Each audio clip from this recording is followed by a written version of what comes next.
ตามรอบโอ่งนะครับแบบนี้เลยนะครับแล้วเราก็จะไปตัดกระดาษหนังสือพิมพ์นะครับตัดตามรอยที่เราขีดไว้นะครับตอนนี้เราก็ได้ตัดกระดาษเสร็จเรียบร้อยแล้วนะครับเราก็จะมาวัดเส้นผ่านศูนย์กลางโอ่งนะครับลำแรกนะครับคว่ำโอ่งลงนะครับเป็นก้นโอ่งแบบนี้เราก็นานวัดนี่นะครับพับครึ่งของกระดาษเป็น4ส่วนนะครับ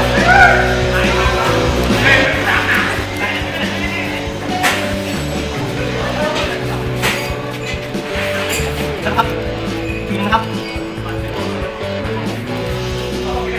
จะได้แบบนี้นะครับแล้วเราก็เอามาใส่แบบนี้ครับ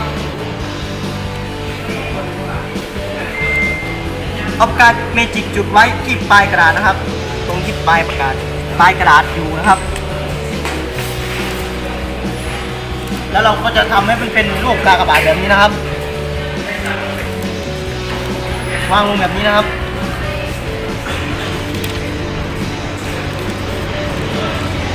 ขีดตามขอบกระดาษแบบนี้นะครับ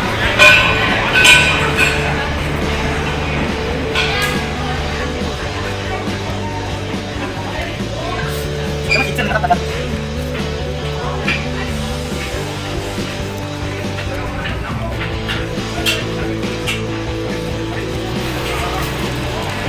พอได้แบบนี้แล้วนะครับเราก็จะมาวัด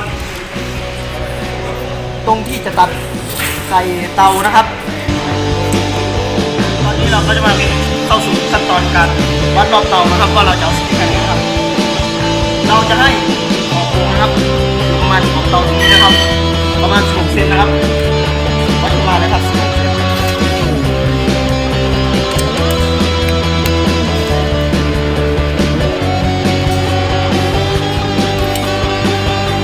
วัดรอบเตาเลยนะครับ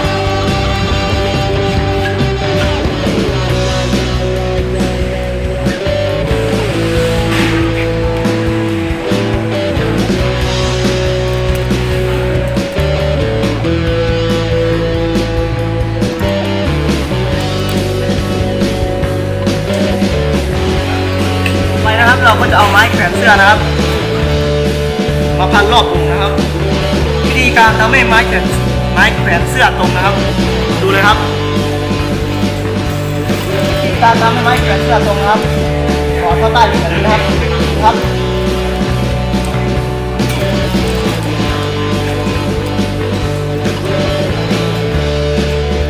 จะไปกับมาแบบนี้นะครับครับเสื้อมันให้เราแล้วนะครับเราก็จะนำไปวัดรอบเตานะครับตามเส้นที่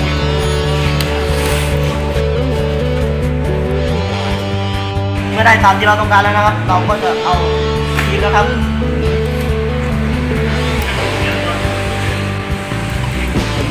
ไม้แขวนเสื้อนะครับ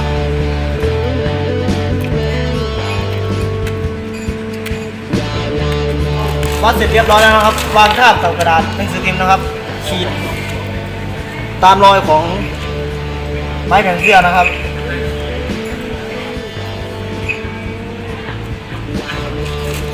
แล้วเราก็จะตัดตามรอยนะครับตัดบ่าโอ่งที่เราวัดหรือบ่าเตาที่เราวัดไว้แล้วนะครับจะได้เป็นกระดาษแบบนี้ครับเราก็จะมาพับแบบ14 ส่วนอีกครั้งนะครับ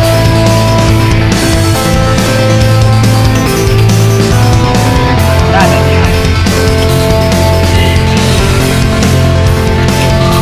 ถ้าไม่ได้แบบนี้ครับ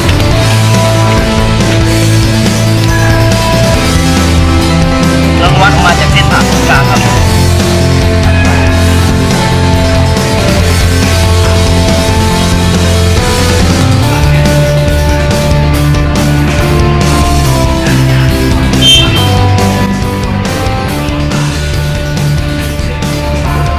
เลยนะครับ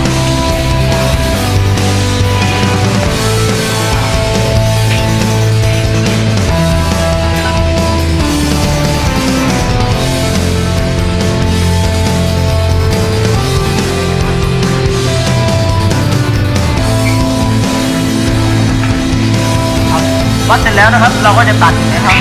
แล้วก็จะมีอีกอย่างหนึ่งนะครับที่เราต้องเจาะนะครับเจาะตรงนี้นะครับ เป็นมุมที่ไขมันของเนื้อหรือของอะไรนะครับ ที่เราเอาไปอบนะครับ จะไหลลงออกจากเตานะครับเสร็จแล้วนะครับ เราก็จะไปตัดก้นออกนะครับ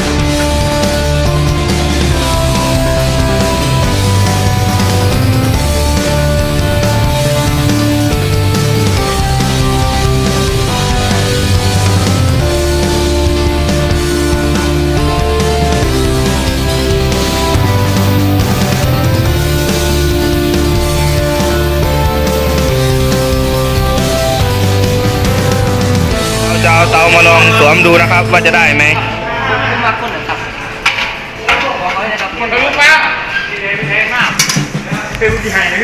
เอาลงได้นะครับ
เรียบร้อยแล้วครับจะเป็นแบบนี้นะครับตรงนี้ก็จะเป็นรูระบายน้ำมันออกนะครับต่อไปเราก็จะทำฐานรองก้นเตากันนะครับครับ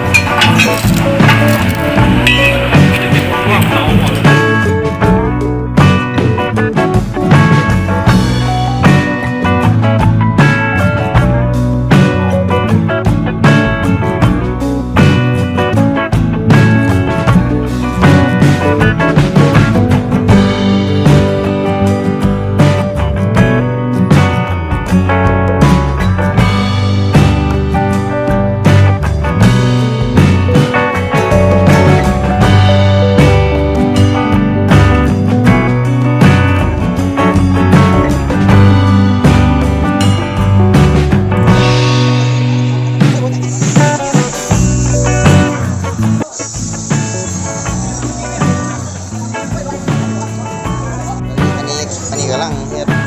เอาฐานน้องลางหมดนี้เนาะ